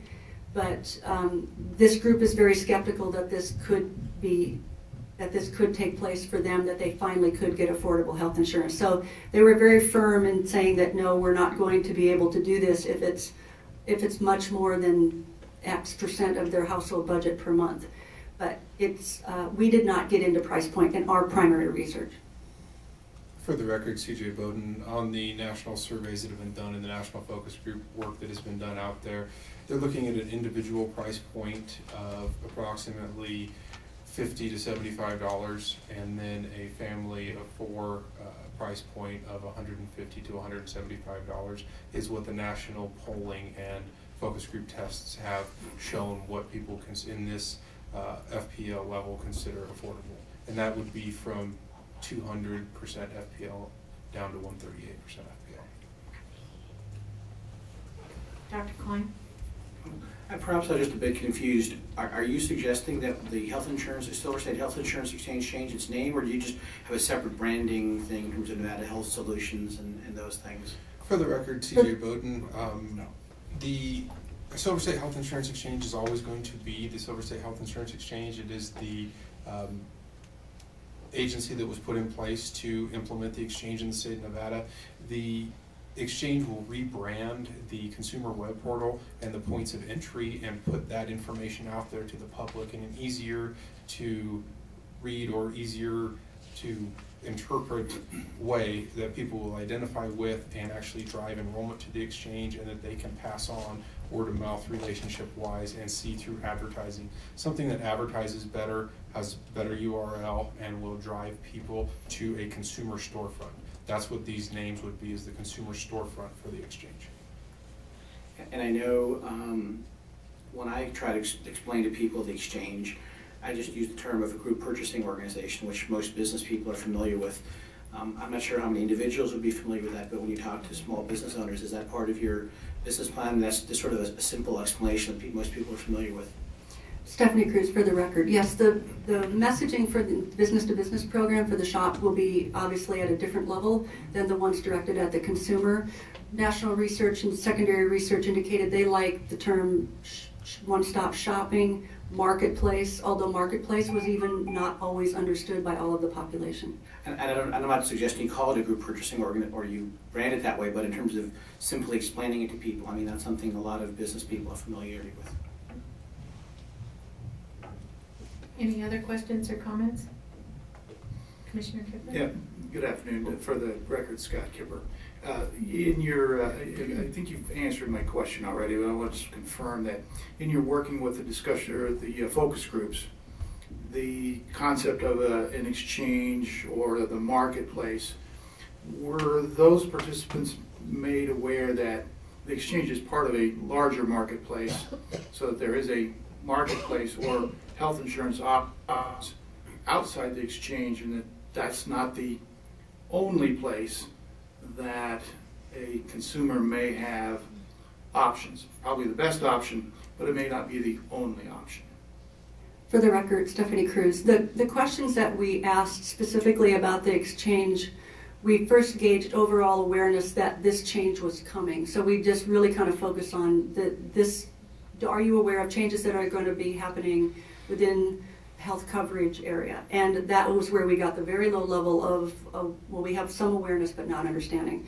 We did not go into, this will be one of several options for you or how you might shop for insurance otherwise. We were really trying to get at their understanding of the concept of the exchange itself. So we did not go into dramatic explanations about other options for them. And also for the record, CJ Bowden, Commissioner Kipper, the focus groups that were tested in the Canada Survey Center came out with findings when they were in there regarding the groups that were there. Almost everyone had shopped for health insurance exchange, either online or in person, and immediately not purchased because of price point.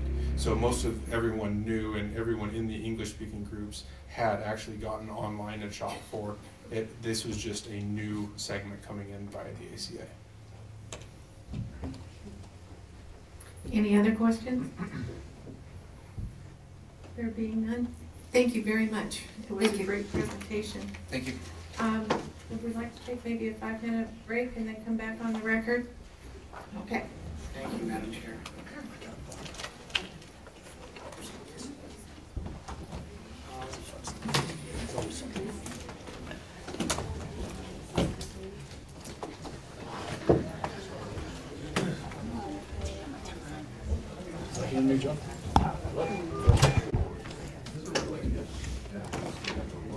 And Board Member Lewis and Board Member Dr. Klein will not come in the room, but we do have a quorum, and so I think we'll just move ahead. Moving on then to agenda item number 10, and I believe Ms. DeRusse is going to take that up for us today. For the record, Sean DeRusse. Item number 10 is to discuss the request for application or RFA process. And the purpose of the report is to inform the board and the public that this is coming and how the report is formulated, how the information will be presented, and a little bit of what we expect back from our community partners. As you all remember, this was probably one of the most talked about topics that we've had, the navigators, the enrollment assisters. How are we going to do this? How many? What is the pricing that we're going to have out there? And so this is a long-awaited agenda item, and I think that there's several people here in our boardroom who are waiting to hear about this. I don't know about Las Vegas. So the objective of the RFA is to provide interested entities with the information necessary to give us an application to either serve as a navigator or an assister. Enrollment facilitators, as a general term, will both be included in this one document. The background, the document starts out, there's a little bit of a background discussion. It talks about the ACA, it talks about the board and some of the decisions that have been made. It defines the enrollment facilitator and the differences between each type of facilitator. It details the roles, the responsibilities, and the actual sections of the application. It also very clearly labels the amount of available funding for each type of facilitator. It talks about the grant period, what we expect, how long we expect each navigator or assister to be working on this project. There is a definitions section in the application. Obviously, some of the terms that we use are not everyday terms, so we need to inform them of those. It very definitely will describe the training requirement from the Division of Insurance and the exchange, and the different ways that they can go about gaining that training. Talks about the actual application and the award process, what eligibility, question and answer period, review of the applications, what is our internal process. There's a timetable in the application that I'll go over in a few moments. The application instructions talk about what we are looking for. What do we need to see to know that you as a partner can reach the population that we need to reach? What services are you going to provide? What is your community focus? The population, obviously, to be served. Your outputs or your outcomes. The organization that you have, that you come from. Who are your staff and what kind of fiscal controls do you bring to the table? The collaborative projects or leveraged funds that you can provide to make our money go even further, and the amount of funding that you're requesting. There will be a budget attached that they will fill out, and then obviously the budget instructions, and then actually how to submit your application and what will happen to it once we get it. So we will notify the public that this RFA will be published. It'll be on our website. It'll be on the Navigators, Enrollment Assisters, and CACS page of the Exchange website. We will also have notices in newspapers, both in the northern, southern, and rural areas of Nevada. Most newspapers have a notices section, and we will have an announcement there. We will also send out emails to everyone, everyone who has signed up to receive our general meeting notifications. And just recently we have placed people who want to be notified about specific things for the Navigators or Enrollment Assisters. There are specific email distribution lists for those parties as well. On page 4 of 5 is the timeline. This is the draft timeline. Some of these, we're working with these dates right now, but what we have said is that we think that March 1st we can actually publish this application. We're looking for March 11th or March 13th. These would be 2 dates that would be in the north and in the south. They would be done via video conference, and we would have an in-person person to walk people through. They can have question and answer period. But one thing that we felt was this is mandatory. I'm sure you've heard of pre-bid conferences where if you don't go to that conference and you don't learn about what's happening, that you don't get to bid on a project. And this is fairly complicated what we're doing, and we need to get that information out there. So we feel that this is a mandatory meeting, that you come to one of these meetings if you intend to apply to be an enrollment facilitator. By March 20th, that would be the deadline for applicants to submit questions. We would give ourselves a couple of days to answer those questions and get them back out on our website.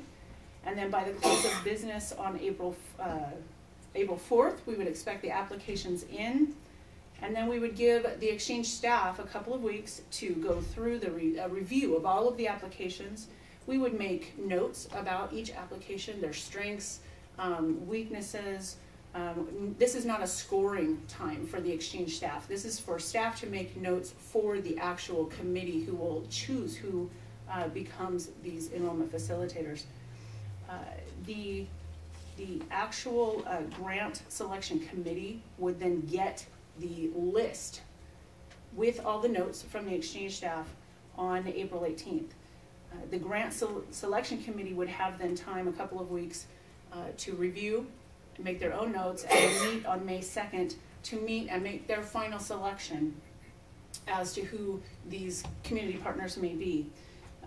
The exchange board would then get the final list of these organizations on May 9th, and then after that, by about May 24th, it would take about that long for the exchange staff then to put together the grant paperwork, get signatures, and set up how we go forward from there.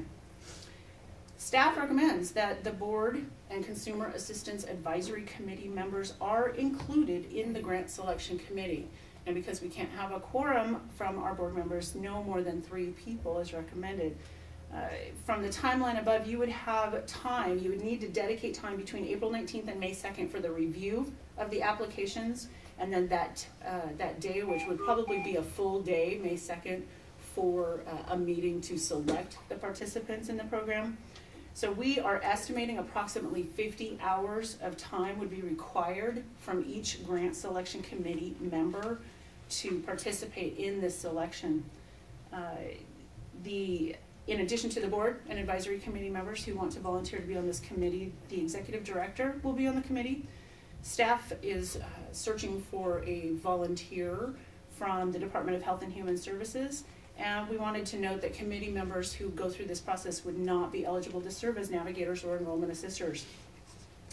Applications would be required to also provide a little bit of comfort to the committee, to the exchange, that fiscally that they are able to perform these services.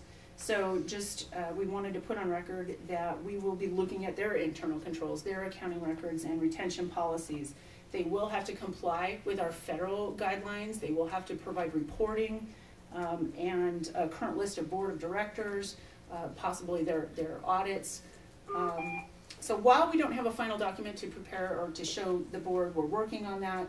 This is what's going to go into this document. And I think that hopefully it provides some level of comfort that this document was one that has been honed and worked on for years and years and years over at the Director's Office of Health and Human Services. I know from my experience working there that we had over 200 grantees receiving funding from multiple funding sources every year in that office. And I rely on their expertise, and I know that our community partners also, they are familiar with this. I don't think that any of these documents will be new or a surprise to them, because many of these same companies or organizations have requested grants from the Director's Office over the past years. So I think that this is, they will have a clear understanding of what they see when they see our document. So that was very quickly the report, and I'm here to answer any questions. Madam Chair, Lynn Atkins. I have two questions. One is there going to be a requirement that there be leveraged or matching funds? At this time, I'm thinking no. I'm thinking that it's a plus, it's a positive, but that final decision has not been made. Okay, so I guess if the answer is going to be no, but obviously if an organization wants to put down that they do have matching funds or money, but that it's clear that some of the smaller organizations who might not have the matching funds, that they don't feel excluded or that they are going to be denied if they don't have the matching funds. So however that's kind of settled. Absolutely. I think the current language that is in the RFA just says, this can be taken into consideration. Do you have this? It might, there is a scoring matrix. We tell people exactly how these RFAs are scored. So if they do have leveraged funds, if they do have, existing resources that can help further this cause, they may get a point extra or something like that. Okay, then you've given me one other question then. So on Thursday, April 18th, when it says no scoring, that just means staff is reviewing them, but on May 2nd, when you're meeting with the committee, that's when it is scored. So the grant selection committee, which does not include staff other than the executive director, the grant selection committee are the ones that will score each of the grants. The staff will provide the notes on them, maybe our recommendations, we'll point out any deficiencies, we will point out those things to you, but the grant selection committee themselves will do the scoring. Okay, and then my final question is, okay, so the 50 hours of time that is estimated is really just between, 2 weeks? Is that 2 weeks or 3 weeks between April 19th and May 2nd? It's a 2-week time period that we've given for review of those grants and then come back together for the grant selection committee to make their final selection, so that then we have time to put together the information to provide to the board for the May meeting. Thank you. So do we have any other questions? And at this point, I would love to get some volunteers to be on that grant selection committee. Let me ask a question of you, Shauna, on it. On your schedule, you have Monday, March 11th, and then Wednesday, March 13th as being mandatory meetings. Are you going to have accommodations for people joining by telephone or video conference like this if they're unable to travel or attend on one of those days? Absolutely. We will have a video conference. We will have physical locations in the north and south. People will be able to call in, and we will, we're trying to secure a location to do video conferencing from a couple of rural areas as well. And again, Shauna, this is I would need to check my schedule, but you could count me as a possible candidate for this then? Excellent. Thank you. Madam Chair, this is Leslie Johnstone. I actually would be very interested in helping out on this effort. That's two. And this is Lynn. I ordinarily would say yes, but that 2-week time period is just virtually impossible for me. So I can't. But I do hope we reach out to some of the Consumer Assistance Committee members, which I think you had mentioned. So I think that would be great. And for the record, John Hager, we will do that, and we don't need to have 3 board members. We just can't have any more than 3 because of the quorum. We would be happy to take any volunteers, and so we have Ms. Johnstone and Ms. Campbell, and that's great. If the rest of you would like to take a pass on that, I understand completely. Yeah, John, this is Marie Kerr. Again, I would ordinarily be very happy to help. Unfortunately, I think I've taken a case, and this is going to eat all my time, and I wouldn't be able to give this the focus it needs. We understand. I'm sorry about that. Yeah. Thank you very much. We will reach out to the advisory committee members, and we are still trying to secure someone from DHHS as well. So we will go forth, and we will be in contact with both of you when we have final dates, final information, and we'll let you know. Thank you.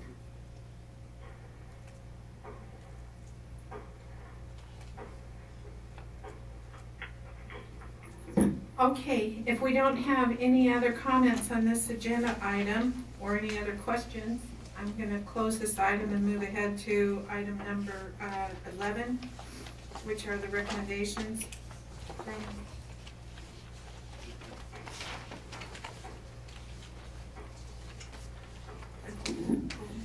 For the record, John Hager, it would be helpful for staff just to get a confirmation that the board agrees with this through a motion. Thank you.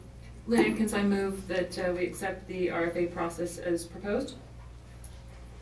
Do we have a second? Marie Kerr, second. All right, thank you, Ms. Kerr. If there isn't any other discussion, all those in favor of the motion? Aye. Any opposed? Thank you very much. The motion carries. And now we will close item number 10 and move to item number 11, which is the recommendation from the advisory committees. Yeah, I think that's me. Plan Certification and Management Committee. We have presented to you 9 recommendations that have been approved, and today we bring forward to you recommendation number 10, which is to align the service areas for qualified health plans with the rating areas developed by the Division of Insurance and approved by the Center for Consumer Information and Insurance Oversight, better known as CISIO. The exchange will review the service areas once they are approved by CISIO, and I was hoping maybe Commissioner Kipper might give us an update on the status of those rating areas.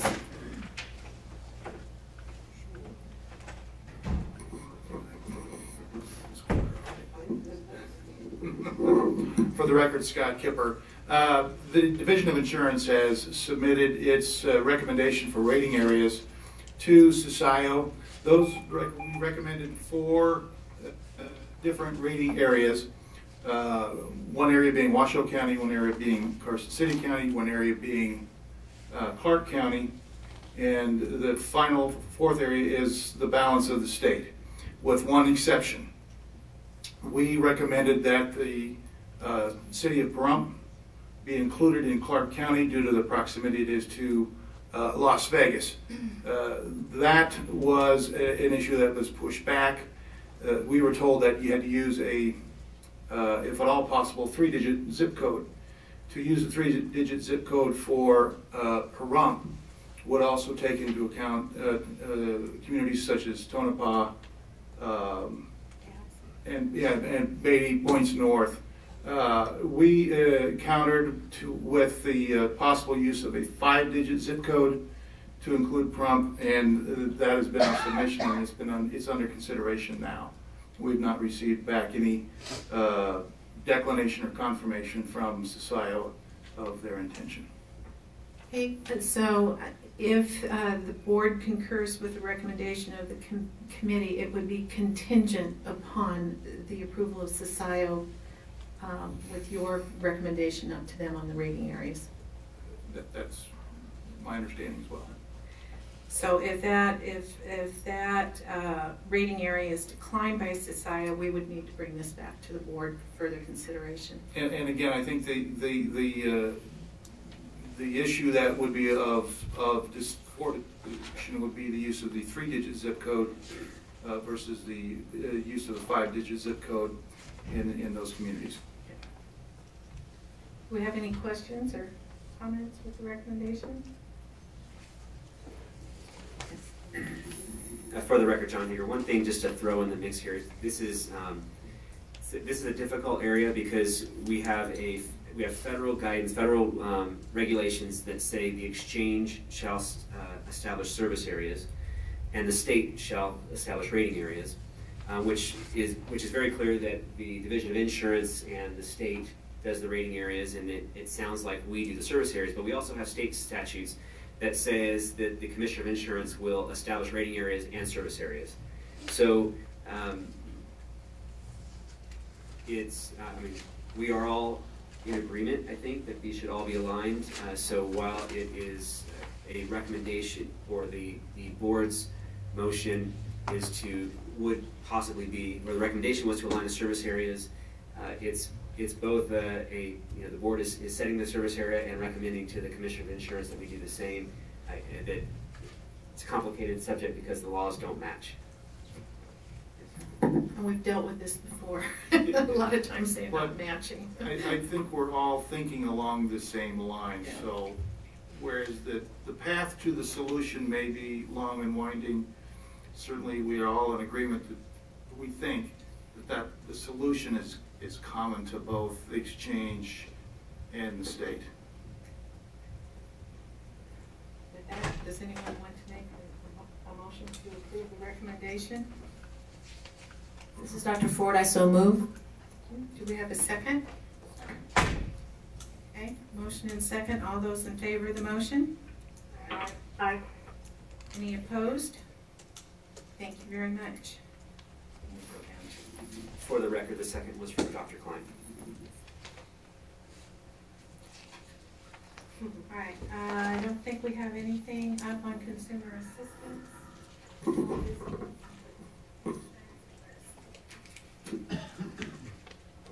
Yes, Madam Chair, this is Leslie Johnstone, and John or Kipper can correct me if I say anything of this incorrectly, but the Risk and Reinsurance had 2 recommendations to review, and those have been lagging, waiting for final direction from the federal government. So finally we received that late fall, and one of them had to do with the Permanent Risk Adjustment Program. And because of the administrative work involved in administering that, and it would be per the federal rules anyway, the recommendation of the subcommittee was to recommend to Division of Insurance at Nevada defer the administration of the Permanent Risk Adjustment Program to the Federal Department of Health and Human Services.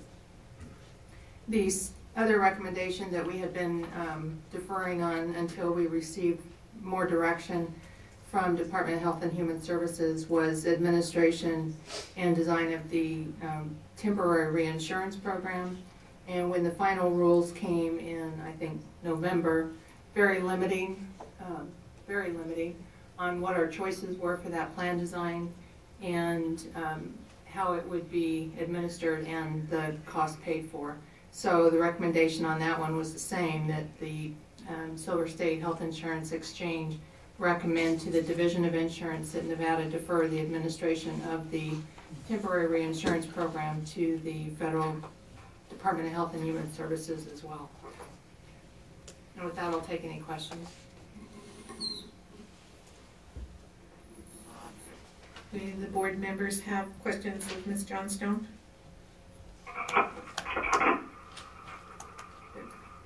Commissioner Kipper? Thank you. For the record, Scott Kipper. I have really nothing to add to what Ms. Johnstone had to say, except that we completely concur with the recommendation, and the Division of Insurance would certainly act as recommended by the committee and by the exchange board. I don't hear any questions. Is anyone ready to make a motion to accept the recommendations? Yvonne Lewis, for the record, I move that the recommendations be accepted. Thank you, Ms. Lewis. Do we have a second? Leslie Johnson, I'll second. Thank you, Ms. Johnstone. If there are no further questions, I'll call for the vote. All those in favor of accepting recommendation number 2 and 3 from the Reinsurance and Risk Adjustment Subcommittee? Aye. Any opposed? Motion carries. Thank you very much. All right, agenda item number 12. Dates, times, agenda items for further meetings. And I think this dovetails back into your executive director's report. We're coming full circle. For the record, John Hager. If you recall, in the executive director's report, I recommended that we add one additional board meeting per month through May. That meeting would occur approximately 2 weeks prior to the board meeting on the Wednesday, 2 weeks prior at 4 p.m. Via phone. They are on the board calendar as tentative. If Wednesday at 4 p.m. isn't appropriate, we'll be happy to make different arrangements. The idea of that board meeting, of those board meetings, is to allow the board to take a position on bills as they come out. We did a similar thing to this in my previous position, and actually we had them once a week in May, and I don't know if that is too much, but we would be happy to take the board's direction on that. The other items before I go too much further, we intend to bring back the audit protocols report that was supposed to be here today, hopefully in March, but possibly April. We intend to bring back the new branding names with KPS3 in March, and then the logos and the logos and the taglines in April. And we are going to attempt to do a web demo at the April meeting as well. We'll see if we can get that in there. And I swear there's one more thing, but I can't remember it. So, is it possible to defer, to cancel the board meetings, scheduled board meetings, if there's no legislative issue we need to discuss, or do you anticipate that there'll be one every 2 weeks? It is certainly a lot easier to cancel a meeting than it is to set it up when you need it. Sure. So yes, so if there is nothing, if there's no additional matters to discuss, if we haven't identified any other bills, then at that point we would just cancel the meeting and have our normal regularly scheduled meetings. I'm sorry, how long are the meetings, the telephone meetings? It's difficult to say. Typically, what I've seen in my old job, they were anywhere between 20 minutes and an hour, typically closer to 20 to 30 minutes, especially once they get to the point where there's only one bill that gets added, or they don't need to have it. So I think, and John and Scott, you might jump in May, when the rules go bye-bye and they can introduce things at once. I mean, it may really be hard for us to be able to react. So I'll keep in close touch with John during that time, and maybe, well, we'll have to have a 3-day notice on anything. Yes. So we're not allowed to vote by email. Is that, do our bylaws not allow that, or open meeting law doesn't allow that? No, we definitely cannot vote by email. We need to be present via phone is acceptable. And a 3-day notice. the normal meeting notice requirements apply. The meeting location will be the exchange offices in Carson City, but we will teleconference out to whoever wants to participate. And as things get more hectic towards the end, I mean, we can work with our Attorney General and see if it would be appropriate if John reaches out to Lynn and myself to get some feedback. And if a new bill comes up, then we'll just have to deal with the 3-day noticing, but we certainly would check with the Attorney General to make sure that that's appropriate. There is one other item that we did. John and I went to lunch today, and it is 1-year anniversary with the company, or with the agency. Because it's the health insurance exchange, it's different than it is in most state agencies, where a review or something of that nature would come up through the governor's office. John reports directly to this board, and really I'm not certain how that process goes. So we talked today about bringing to the board next month the procedure on how the board evaluates the executive director. And Leslie is grinning here because she's gone through that at PEB. And lucky you, I was going to suggest that maybe you help us in developing that learning process so that we know what's appropriate and how to do it and when to do it. And yeah, so not to be flip, but the only thing more fun than being interviewed in a public setting is to be evaluated. I know, and I don't think the guidelines are really clear for us, so I would like some guidance. John can help us with it. We can have personnel help us with it. I'm sure we can come up with a lot of resources so that we do it appropriately. So that would be the last thing, because we talked about that today. Any other items that you want to bring forth to the board? All right, then we'll go ahead and close that agenda item, and we'll bring it back to public comment. And I'm going to start with the telephone, because those individuals that are on the telephone line, with our technical difficulties, we're not able to participate in that at the start of the meeting. So if we have any individuals that would like to have public comment that are on the telephone, if you would identify yourself for the record, please, and remember 3-minute limitation.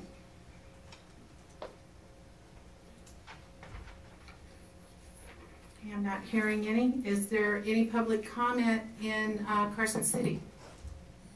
I'm not seeing any here. Okay. How about here in Las Vegas?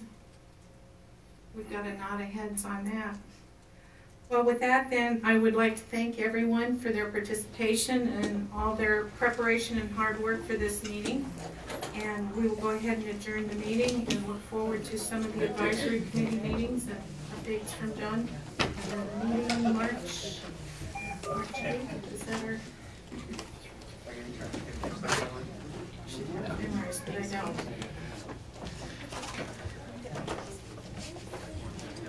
March 14th, we are next board meeting. Thank you, everyone. I'd be willing to do it. No conflict, potential conflict.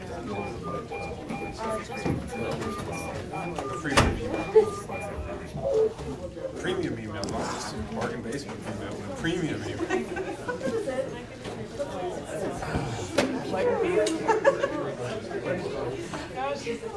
Start live. That's probably a nice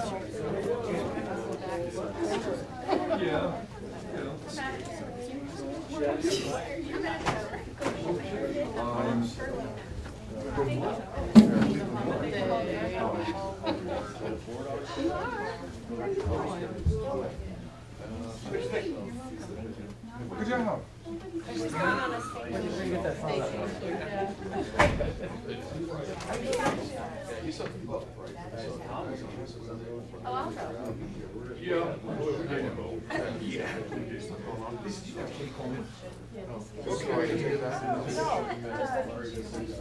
Just do what she said.